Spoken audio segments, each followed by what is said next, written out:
রোহান ছোটবেলা থেকেই স্বপ্ন দেখত একদিন সে নিজে একটা ব্যবসা করবে। পড়াশোনা শেষ করেই সে অনেক কষ্ট করে কিছু টাকা জোগাড় করল আর একটা ছোট কাপড়ের দোকান খুলল। কিন্তু শুরুতে সে অনেক ভুল করেছিল। কোথা থেকে মাল আনতে হবে, কিভাবে গ্রাহক সামলাতে হয়, সেসব কিছুই ভালোভাবে জানত না। কয়েক মাসের মধ্যেই দোকানে লোক আসা কমে গেল আর ঋণের টাকা বাড়তে লাগল। গ্রামের মানুষ হাসতে লাগল, রোহান তো ব্যর্থ, ব্যবসা তার দ্বারা হবে না। এই কথা শুনে রোহান কষ্ট পেল, কিন্তু হাল ছাড়ল না। সে শহরে গিয়ে অভিজ্ঞ ব্যবসায়ীদের সঙ্গে কথা বলল, বাজার কিভাবে চলে তা শিখল আর বই পড়ে ব্যবসার কৌশল জানল। ফিরে এসে সে নতুনভাবে শুরু করল। গ্রাহকদের চাহিদা বুঝে ভালো মানের কাপড় আনল, দোকানে হাসি মুখে সবাইকে স্বাগত জানাতে লাগল।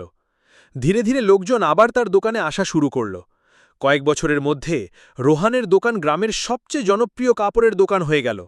আজ রোহান গর্ব করে বলে, প্রথমবার ব্যর্থ হয়েছিলাম, কিন্তু সেই ব্যর্থতাই আমাকে শিখিয়েছে আসল শিক্ষা। পরিশ্রম আর ধৈর্য থাকলে ব্যর্থতা কখনো চিরস্থায়ী হয় না।